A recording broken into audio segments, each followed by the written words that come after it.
Pilipinas, magandang araw Cebu. Ngayon ay March 28, 2025. Ako si Andrea Zabala at ito ang Lux News, ang inyong pinagkakatiwalaang tagapaghatid ng pinakabagong mga balita saan man sa mundo. Sa ulo ng mga nagbabagang balita, malakas na lindol, yumanig sa Mindanao. Bulkang Kanlaon, pumutok.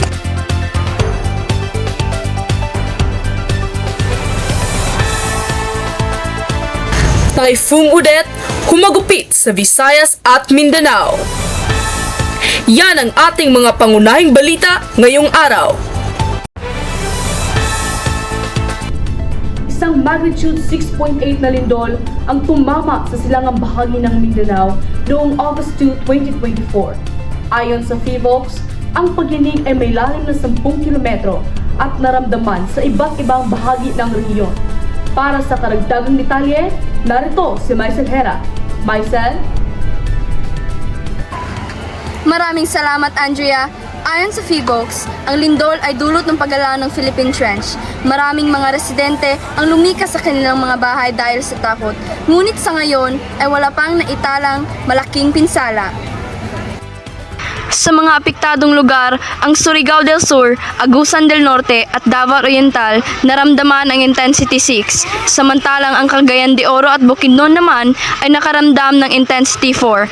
Kasama na rito ang Zamboanga Peninsula na may naramdamang intensity 3. Para sa mas detalyadong impormasyon, narito si Rafael Sensel. Rafael? Salamat, Maisel. Agad nang ipinadala ang disaster at rescue team upang tiyakin ang kaligtasan ng mga residente. Bukod sa bayan ng Surigao del Sur, naramdaman din ang pagyanig sa maraming lugar sa Mindanao kaya't agad na nagsilabasan sa mga gusali ang mga tao. Sa Lingig, Surigao del Sur, kita ang pagyanig sa isang resort. Gumalaw rin ang mga chandelier. Resulta ito ng pagyanig ng 6.8 magnitude na lindol kaninang umaga. Hadlok gid kaayo tungod kini kalit og linog. Tapos naa na lang minadunggan nga laglag ubo sa mga balay. Unya nanagan ni padulong gawas.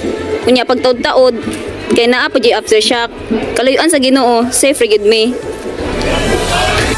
Nagsagawa ng Rapid Damage Assessment and Needs Analysis ang MDRRMO Lingig upang malaman kung may mga pinsala bang naitala. Natukoy ang epicenter ng lindol sa Philippine Sea. Naitala ito kaninang pasado alas 6 ng umaga sa layong 66 kilometers northeast ng Lingig kung saan intensity 5 ang lakas nito. Abot din ang pagyanig nito sa maraming lugar sa Caraga at Davao Region, pati na rin sa Bangsamoro at Eastern Visayas. Sa Davao City, nagising sa alarma at bumaba ang mga residente sa condominium building na ito para pumunta sa open grounds. Sa mahigit 80 aftershock ng lindol, 6.2 magnitude ang pinakamalakas. Naramdaman yan sa Davao City kanina kung kailan naglabasa ng mga mamimili sa mall na ito. Ayon sa isang mamimili, agad silang pinalabas sa department store nang maramdaman ng pagyinig at pinaghintay sa labas. Kahit nasa dagat ang sentro ng lindol, wala namang itong banta na tsunami ayon sa PHIVOLCS. Andrea, ngayon ay wala pang inilabas na abiso ang LGU Lingig na magsilikas ang mga residente at pinag-iingat pa rin sa posibleng malalakas na aftershocks. Yan ang latest, Andrea. Salamat, Rafael. At ngayon tumungo naman tayo sa lagay ng panahon. Ang matinding init ay patuloy na nararanasan sa buong bansa. At ayon sa Pag-asa, ito ay isa sa pinakamalalang heatwave sa kasaysayan. Para sa buong ulat, narito si Rafael Sensel. Rafael?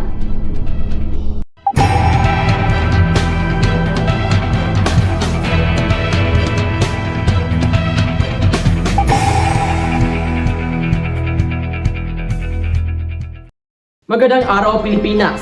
Nararanasan natin ngayon ang matinding init na dulot ng El Nino at patuloy na pagbabago ng klima. Ito ang temperatura ngayong araw.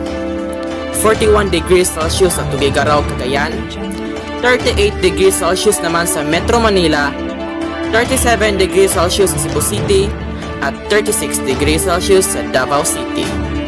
Ayon sa Pag-asa, ang heat index, ang real feel na temperatura ay maaaring umabot pa sa 45 degrees Celsius sa susunod na linggo. Narito ang ilang payo ng mga eksperto laban sa heat index. Uminom ng 8 hanggang 10 basong tubig. Iwasan ang labis na exposure sa araw, lalo na mula 10 AM to 4 PM. At magsuot ng magaan at preskong damit. Balik sa iyo, Andrea. Salamat, Rafael. Sa Negros Island, sumabog ang Mount Canlaon noong December 9, 2024 na nagbuga ng abo na umabot sa 3 kilometro ang taas. Para sa karagdagang detalye, narito si Baisel Hera. Baisel? Andrea, ang biglaang pagputok ng bulkan ay nagdulot ng mass evacuation ng mahigit 87,000 na residente dito sa Canlaon City, La Castellana at Mueces Padilla. Noong December 9, 2024, bandang alas 3 ng hapon, sumabog ang bulkang Canlaon sa Negros Island. Naglabas ito ng makapal na abo na umabot sa taas na 3,000 metro mula sa bunganga at kumalat patungong Hilagang Kanluran. Grabe na mong kuya human ibuto ang bulkang Canlaon. Dagang residente diri sa amo ang napiktuhan human pagbuto ni ini ug pagawas na mo nabantayan na mga pirti daghanang abo ang nagpasad diri sa among baryo.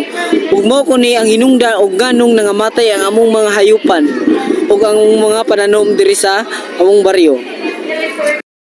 Dahil sa pagsabog, itinaas ng PHIVOLCS ang alert level ng bulkan mula level 2 hanggang level 3 na nagpapahiwatig ng posibleng karagdagang pagsabog. Bukod sa paglikas, nagdulot din ang pagsabog ng pagkansela ng mga klase sa mga apektadong lugar at pagpapatupad ng curfew upang matiyak ang kaligtasan ng mga residente. Nagkaroon din ng mga pagkansela ng mga flights sa rehiyon dahil sa makapal na abo sa himpapawid. Patuloy na binabantayan ng mga otoridad ang kondisyon ng bulkan at pinaalahanan ang publiko na sundin ang mga abiso at patnubay upang maiwasan ang anumang panganib na dulot ng patuloy na aktibidad ng bulkang Canlaon. Balik sa iyo, Andrea. Salamat, Maisel. Ang bagyong Odette o Typhoon Rai ay isa sa pinakamalakas na bagyong tumama sa Pilipinas noong December 16, 2021 na nag-iwan ng matinding pinsala sa Visayas at Mindanao. Narito si Maisel Hera para sa buong ulat. Salamat, Andrea. Ang Super Typhoon Odette ay naglandfall na ika-9 na beses na may kasamang pinakamalakas na hangin na umabot sa 195 km per hour at malakas na ulan na nagdulot ng baha at pagguho ng lupa.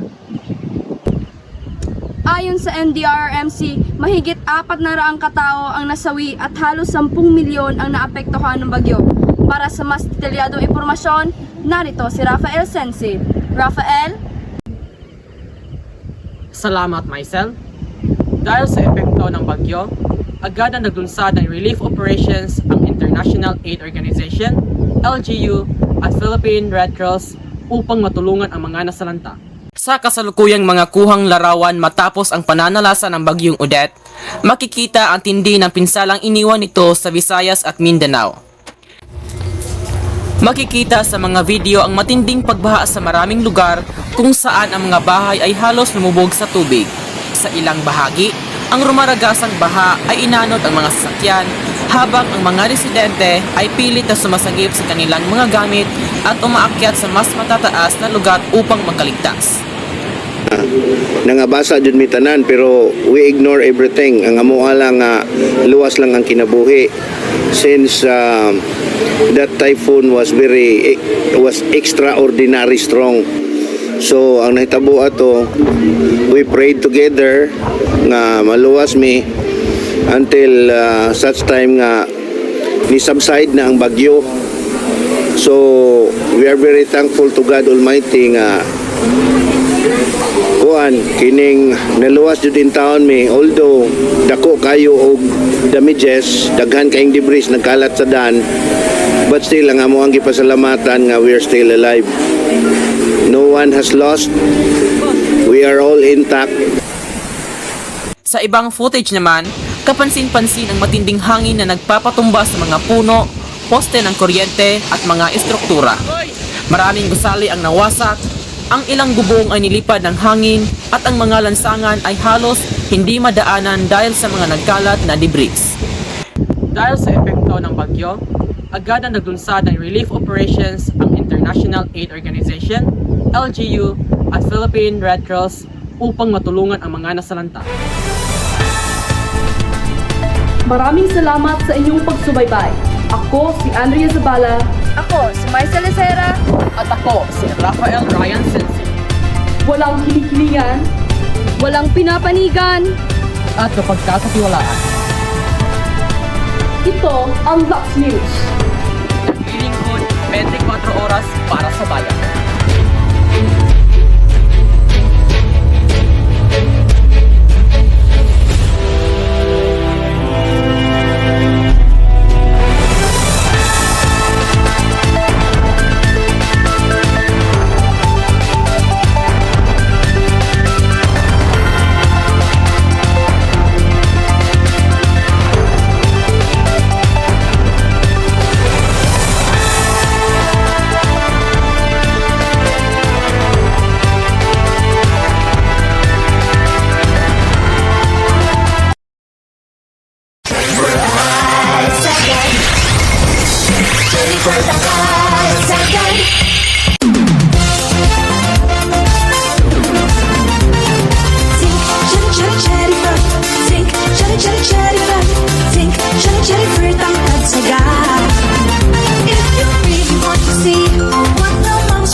Mahalagang paalala, ang Cherryfer with Zinc ay hindi gamot at hindi dapat gamitin panggamot sa anumang uri ng sakit.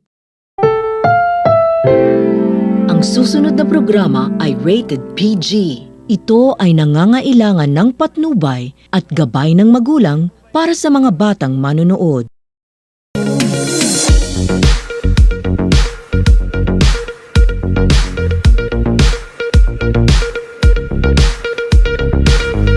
Magandang hapon mga kachika! Welcome sa Chika Minute! Kwentong bayan kung saan kayo ang bida. Dito natin pag-uusapan ang mga kwentong nagpapakilig, nagpapaiyak, at nagbibigay inspirasyon. At ngayong araw, isang napakagandang kwento ang ating natanggap. Kwento ito na isang estudyanteng lumaban mula sa matinding pagsubok. Tama ka dyan, Rika. Talagang nakakaiyak pero naka-inspiring ang kwento ito. Siguradong maraming nakaka-relate. Simulan na natin ang ating chikahan. Si Ivan ay 17 taong gulang noon. Siya ay grade 11 student. At sinabi niya sa kanyang sulat, Dear Chika Minute, ako po si Ivan Martin, isang mahirap ngunit masipag na estudyante. Madalas po akong pumasok ng walang baon, minsan wala pang pamasahe. Pero kahit mahirap ang buhay, hindi ako sumusuko dahil gusto kong maging isang guro at matulungan ang aking pamilya.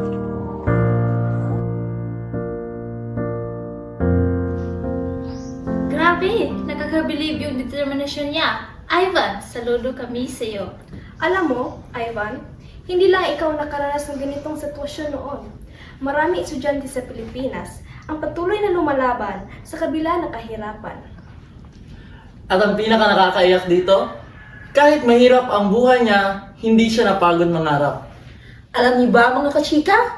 Kahit mahirap si Ivan, hindi siya sumuko.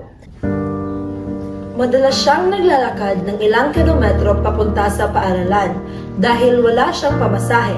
Kahit pagod at gutom, nag-aaral pa rin siya sa ilalim ng poste ng ilaw dahil wala silang kuryente sa bahay. Grabe yan, Bernice. Ang hirap ng sitwasyon niya, pero hindi siya natinag. Pero alam niyo ba ano ang mas nakakamangha? Si Ivan ay isang top student ng kanyang klase. Sa kabila ng lahat, hindi na hinayaang maging hadlang ang kahirapan sa kanyang edukasyon. At dahil sa kanyang pagsisikap, minsan na siyang pinadalhan ng guro niya ng school supplies dahil napansin niya nilang wala siyang maayos na gamit para sa eskwela.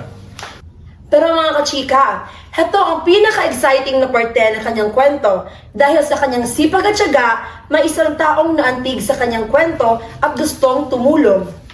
Tama ka dyan, Bernice. May isang anonymous sponsor ang nagbigay kay Ivan ng full scholarship.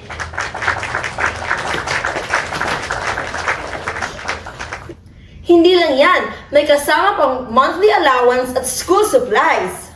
Ivan, kung nanonood ka ngayon, congratulations! Isa kang inspirasyon ng maraming kabataan.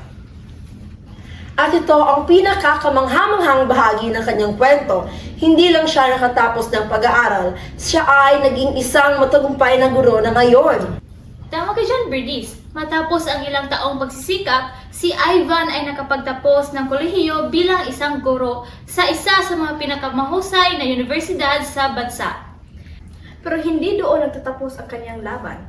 Alam niyo ba, hindi lang siya nagtuturo. Nagbibigay rin siya ng libreng tutorial classes sa mga mahihirap na estudyante. Ang dating batang walang pamasahe, walang baon at walang sapat na gamit, ngayon ay nagbibigay na ng pag-asa sa ibang kabataan. At hindi lang yan, isa na siyang motivational speaker ngayon, kung saan ibinabahagi niya ang kanyang mga kwento sa iba pang mga estudyante na nangangarap pero dumadaan sa matinding pagsubok. Napaka-inspiring at ayon mismo kay Ivan, ito ang natutunan niya sa kanyang paglalakbay.